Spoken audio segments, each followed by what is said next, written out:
I'm Ken Dolan-Del Vecchio, and I'm here with my friend and co-author, Nancy Saxton-Lopez. And this is a program that we do every week on Thursday from 6 p.m. Eastern Time to about 6:30, give or take. And it is a way to broaden the reach that we have with the kind of information that we originally published in our book, The Pet Loss Companion, Healing Advice from Family Therapists Who Lead Pet Loss Groups. And so this is an opportunity for us to essentially dialogue with people who are listening or viewing the program. And the way that we dialogue with you is you can write us an email and we'll respond to you. And if you would like, and if you allow us to, we will share it. We'll share it at some point on this program. We will also share it on our Substack newsletter that will be coming out soon. We'll share what you wrote to us and our response. We only use first names, of course, and you can tell us, I don't want you to share it, in which case. Or I want to change my name. Or or you want us to be able to share pieces of it, but not all of it. We're very respectful to whatever suits your needs. But please understand that when you share your story, it can be really helpful to other people. We're hearing over and over and over again how very helpful it is to hear people's stories. And so it's always a gift to other people in terms of helping them to feel less alone and experience more solace. You can also write to us and suggest a topic, or you can suggest a guest, because periodically we have a guest on. We had a guest on last week. It was a really, really great discussion. And so you can reach me at kenddv@gmail.com. You can reach Nancy at nsaxtonlopez at csmpc.com. That's nsaxtonlopez at csmpc.com. The information I'm sharing, including our emails, as we get going, is all in the description that is attached to the program, whether you are seeing it live or whether you are seeing one of the replays, either on video or just the audio. You can support our work in a number of ways. That's described in the description as well. Also, this program is a friend of Dakin Humane Society, which is located in Springfield, Massachusetts. Dakin does all kinds of programs for people and for their animals. It's a shelter service and adoption service. And one of the programs that they offer is a cost-free Zoom pet loss support meeting that I facilitate. It is usually on the second Tuesday of the month. It runs 6 p.m. to 7:30 p.m. Eastern Time, and you will find an RSVP link in the program description. I will advise you to please RSVP soon if you're going to attend, because we have lots of people who attend, and we do cut off the RSVP list roster at a certain point because we don't want it to be an overwhelming size meeting. But you can Zoom in from anywhere in the world. People do. It's very interesting because we hear very different perspectives sometimes from people who are calling in from different places. And the next meeting is January 9th. And so please join us if you think that may be helpful. Also, please consider subscribing on YouTube, because when you do that, it affects the algorithm in the way that allows more people to gain access to the program. Also, if you find the program useful, please like it and maybe write a comment. All of that helps. And finally, we would like you to know that we have an affiliation with a great company. It's called Bereave. Bereave makes these really beautifully crafted granite plaques that you can use either as a marker outside, or you can use perhaps on a special table where you keep mementos from your beloved pet.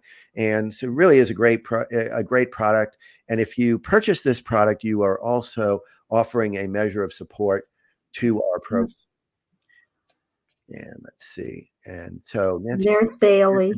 There's the sample that they sent us. It really is really substantial. It's beautiful. Yep. So, are we ready to go? We are. Yep. Okay. So we have two stories tonight that are challenging stories. Yeah. I'm going to talk about Chris and his pancakes and Max. And I think, Ken, you're doing Tara and Crispin, if I'm not mistaken. So, but they're long, so I'm going to start right away, and then we'll have some discussion. This is Chris's. Dear Nancy and Ken, I wanted to tell you about my dog Pancakes, I love that name, that I lost on September 11th, 2023. Pancakes was born on March 17th, 2007.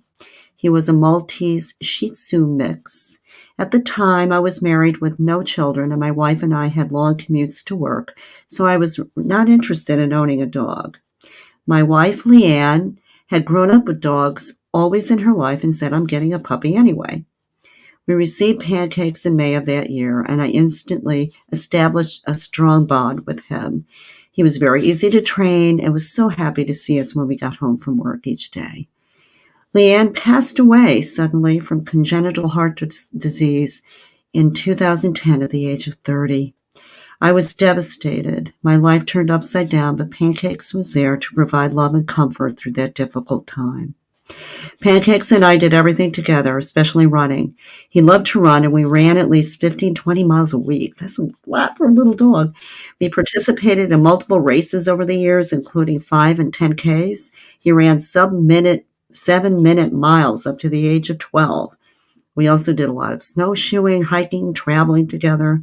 For many years, we traveled to Vermont each weekend to stay at a ski house with friends.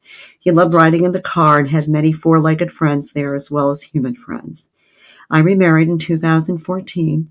When I met my new wife, Jackie, she proclaimed herself not to be a dog person.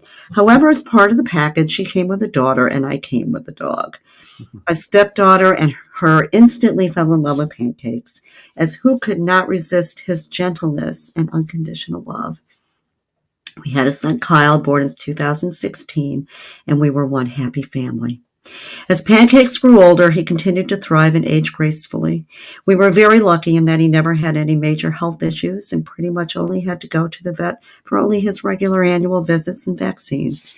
It was not until several weeks prior to his death that he appeared to have some type of episode where he had trouble balancing and standing up after waking up in the morning.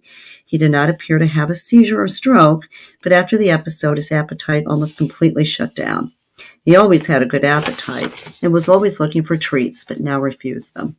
I was able to get him to eat some table food for a few days, but he slowly started to refuse that. I brought him to the vet, and they could not find anything wrong. They could not find any indication of tumors and tested him for a UTI infection, but that came up negative. We went home with some medication to try to stimulate his appetite. He started eating some baby food, and I thought he was on his way to recovery, but he eventually refused that as well. We went back to the vet where they ran blood work and did an x-ray, but those did not reveal anything abnormal as well. The next alternative was to go to an emergency care facility to do an ultrasound to see if there was any other serious signs of illness such as cancer. Given his age and the cost, I was afraid that if the outcome was something serious, nothing could be done. For the next week, Pancakes refused to eat. He started to lose a lot of weight, and I begged him to eat each day, but he refused. He continued to drink water and go for short walks each day, but I became concerned about starvation. I did not want to watch him starve to death, but I was not sure I or he was ready to be put down, as he was still alert, walking, going to the bathroom normally. But I knew without food, the end result would not be good. I called the vet again to explain my concern about the eating.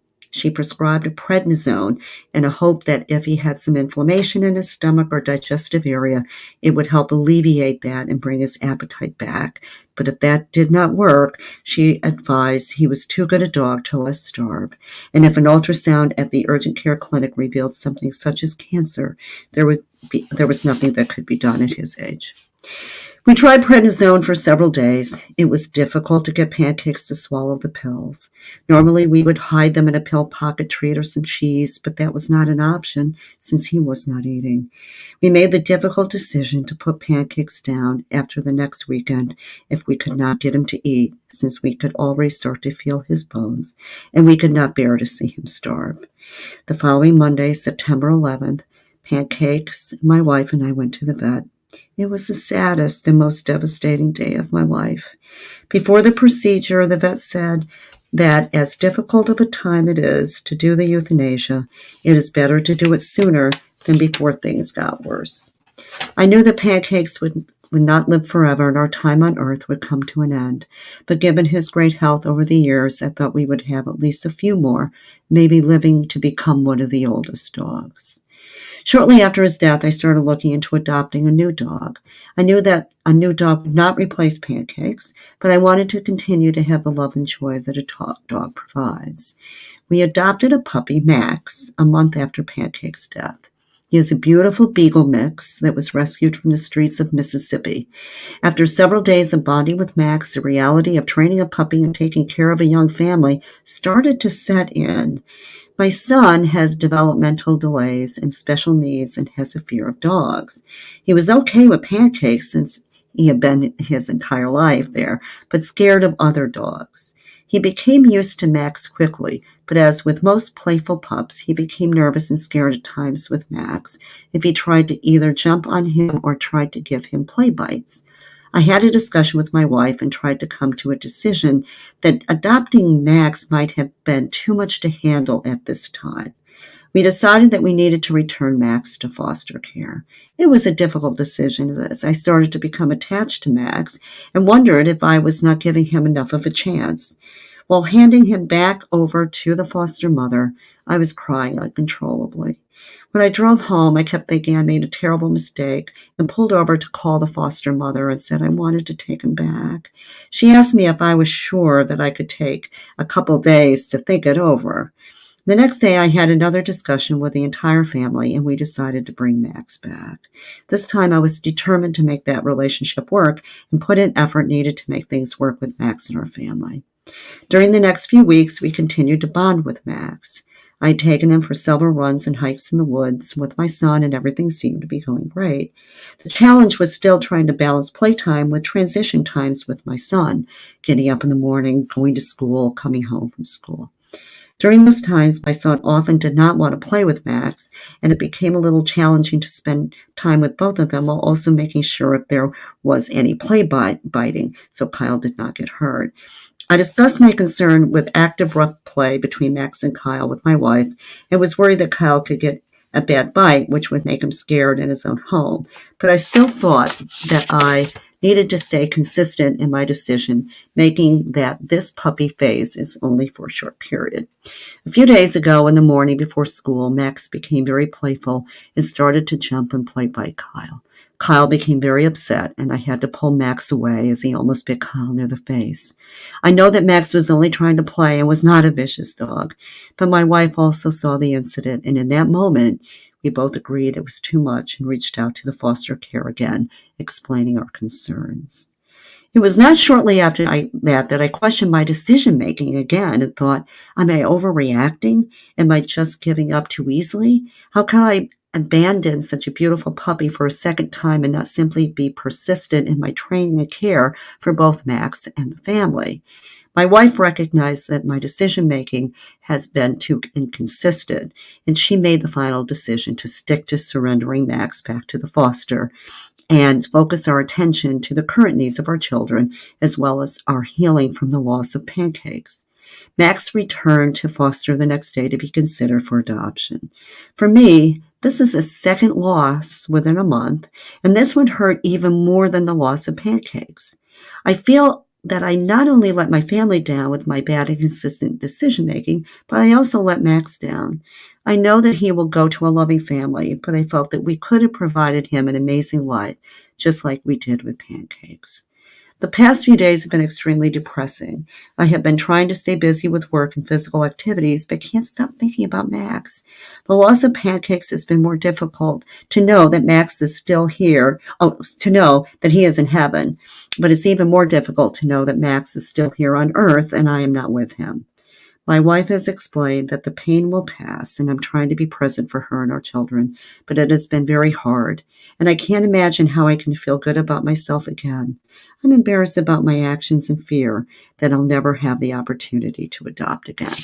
So thank you for his honesty, right? Yeah. And Yeah. his ability to emotionalize this whole process of losing Pancakes to death and then losing Max because it just really just wasn't the right time. It wasn't the right time, and it's so deliberate and careful, Hmm. and he's not, he's not abandoning Max. He's giving Max to a program where Max will almost certainly be adopted almost immediately Right. because he's an Sweet little boy. insanely cute little puppy. Yes. And they get adopted really readily.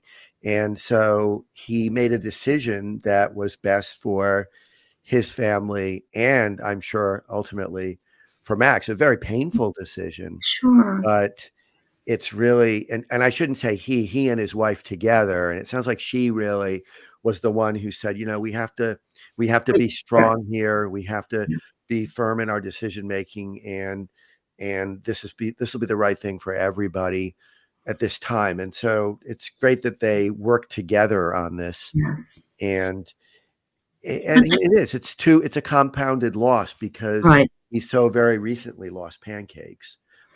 I have a person that I work with who has a dog and now this isn't with a death, but has a dog and got a puppy. And the puppy and the dog she had just didn't get along. Hmm. Hmm. And she ended up having to give the puppy away. She was Yeah, lucky to give it to a family member, but she was devastated. sure. She felt, Sure. well, how did I screw this up? Why did this happen? I mean, why couldn't I make it work? Well, when we Right? bond with them so strongly, so quickly, that it's very, very hard. But one of the things that I think is really instructive about this story is that it really does show how stressful a new puppy can be Yeah, when you've already had the immense stress of a loss of the right. magnitude of Pancakes. And sometimes it's just not, as you mentioned, it's just not the right time. Yeah. And so it's very, very helpful, I think, that others hear this story because you just want to make sure. One of the things that we often say is you can always insert more time if you're not Hmm. sure. And here you have a situation where there's a foster system that's holding the puppy and this family. And so it's okay. It's not like the puppy's going to be scarred by this. He was cared for lovingly, it sounds like, in foster care with this family, with Chris and his family, and now back in foster, probably in another family now, and adjusting to that. And it's interesting because I think that Chris obviously really felt so empty with not having Yeah. Pancakes around because that's how we feel. And so he thought, okay, we can try to do this. But again, like you said, having a new puppy is very different than having an older dog. Having a new puppy is stressful. Yes. And it's And a, and I mean, they're very loving and incredibly fun in many ways, but they can be a huge amount of work and they can be really destructive and they're right. teething and they're nipping at you. And in this case, you have a child who Who has some is needs, yeah, who has special special needs. needs, and you have to. They made the right decision for everybody, for And sure. we want to tell Chris, look, you tried, this is this was a decision, and sometimes our decisions don't work out. So we don't want him to feel so bad necessarily. They, No, and they at gave some it a point, try, and because of the fact of it being a puppy and his kid and the things that his child was struggling with, it just unfortunately didn't work. But we can also understand he got attached to Max, right? So sure. that created a double like grieving process. And it seems pretty certain that when the time is right, Chris and his family will adopt either a Again, puppy or an adult dog, and it'll go more smoothly. But yes, they'll figure that out. They'll find the right time for that, and they'll provide a wonderful home, I'm sure. because they did for Pancakes. Did for Pancakes, and they did for Max too, as long as Mhm. they had him. They Yep. fostered Max for a while, is the way I would think about it. Yes, that's a good way to So put it, Ken. So we're going to now move to Tara and Crispin. And I just want to, we have a lot of pictures. So I'm going to try to show. This is Crispin, Oh, oh my sweet God. little Look at cat. those eyes. Oh my goodness. Beautiful. Oh, And this, I believe, is Crispin's friend Marvel, yeah. who is the family dog, a family dog. And that's Marvel when Marvel was little. I hope I'm getting this right. And there is Tara with Marvel. And so here's Crispin. So Crispin was very, very well loved, and the story is hard. So Yeah. I'll let people brace up a little bit. Thank you so much for your podcast. I discovered it today, finding great comfort in listening to it. I wanted to share my story. It's fine if you wish to share it on your show. I'm a veterinarian and I also foster kittens for a local shelter. 4 years ago, I lost an entire litter of fosters to panleukopenia, except for a single survivor. Deprived of siblings and unable to bring in other kittens who might get exposed to the disease, he bonded instead with our youngest dog, and we decided for the first time to foster fail. I love that phrase, foster, Yeah. and keep him. Crispin was the best cat we could have hoped for. He was an excellent mouser, an outgoing sweetheart who never met a stranger, and a constant companion with our youngest dog, Marvel. He was the dumbest cat I ever met, but that just made him even more endearing. He would stick his tongue out and drool when he was happy. He was a great comfort when we lost our oldest dog, Puzzle, this summer after a long illness. I was having a bad day at work on Tuesday morning and kept joking about just giving up and going home. On Tuesday night, I got home and went to start getting pet food and medicine ready. We have to lock up Crispin for this process, or he would steal the other pet's food and medicine. My husband realized abruptly that he hadn't seen Crispin since getting home, which was an immediate alarm bell. We searched every room of the house and eventually decided he must have slipped past our feet, coming or going, and gotten outside. We searched the yard and the surrounding yards, frantic with worry. We came back inside and decided to do one more sweep of the house. I noticed on this sweep a dog food bin stacked in the dining room. It was empty this morning, and I had propped the lid open next to it to remind myself to clean it. The lid had fallen down and closed the bin again. I knew with terrible certainty what I would find. Crispin was inside, dead. The lid was not fully airtight unless screwed down tight, but it didn't let enough air in, and our boy had passed away inside. More terrible was that the bin was still upright and the lid only loosely in place. Had he fought to get out, he probably would have saved himself.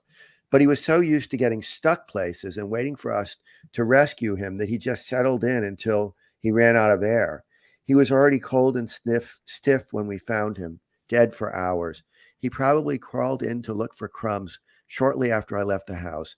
The guilt and grief is devastating, hundreds of times worse than when we euthanized our dog in August. My head knows it was a freak accident, but my heart won't accept it. I'm mad at myself for leaving the lid propped where it could fall closed. I'm mad at myself for not going home when it felt like the universe was telling me to. I could have saved him had I found him that soon. I'm mad at Crispin for not fighting to free himself. I'm mad at myself irrationally for always jumping in to free him when he got stuck in places so that he felt sure I would come. In the immediate rush of grief, we didn't think about the dogs, only took Crispin in to clean his body and prepare him for cremation. Marvel has been worried since that night. He was checking the cat tree under the bed, on the couches and windowsills where his friend used to sit. He was softly whining at times and agitated. Today I took him to view the body. He sniffed his friend deeply several times, sneezed, shook, displacement sniffed around the room. He then came back and sniffed again, licked Crispin a couple of times, and came over to nudge my hand for pets. Since returning home, he has been quiet and needy, but the agitation is gone. My heart is broken for him, but I'm so glad that he knows his best friend is gone. I think we sometimes forget that animals have real grief. The first night I screamed, I'm sorry, that animals have real grief after the loss of a companion and may need closure as much as we do. The first night, I screamed and sobbed for hours and could not sleep more than a few minutes before waking up screaming from the sight of Crispin's body so terribly still at the bottom of that bin. The usual rituals associated with preparing the dry food and to avoid opening. Oh, I'm sorry again. Yesterday, it would hit me in waves every hour or two. I fed my dogs canned food yesterday to avoid the usual rituals associated with preparing. Sorry, The dry food. I just did something to the computer. Preparing the dry food and to avoid opening the remaining dog food bins. This morning, the simple act of opening the bin sent me into paralyzing, racking sobs. I know I'll make it through this, but for now, it's all consuming and relentless, and it's hard to see my way through this. Losing our oldest and youngest pets only 3 months apart has gutted me. Our second dog is 13 and having worsening mobility issues and pain, so I know his time is not far off. I fervently hope he can hang in for another year at least, as I cannot contemplate losing 3/4 of our pets in a year. The anxiety around Marvel is also unreal. He is 7 and healthy, but Crispin was also young and healthy. I have been having rolling panic attacks at the idea of losing Marvel as well. I'm trying to summon the strength to truly forgive myself. It will come in time, I think, but it's still a long way off. Thank you for your podcast and for what you do to help comfort those of us who have lost a pet. This is such a needed service and so kind of you, Tara. What a sad story. Yes, Oh and my, thank you, Tara, for allowing us to share this. And we all know you and Ken. We've done a lot of talk around this, a lot of the emails we've gotten where there has just been a very tragic accident, yeah. and there was nothing that really Tara did wrong. There was nothing, but These things happen. yeah, These things happen. yeah. It's just something that is out, certainly not expected, something, nothing we would never want to see happen, but they No. happen. And then the guilt sets in, right? Tara's Yep. having a lot of guilt. And that's understandable because after the fact, you could say, oh, I should have done something with the bin, or I shouldn't have left that day, or I should have, checked or not come home earlier. There were so many things that And she believed would have, kept him alive.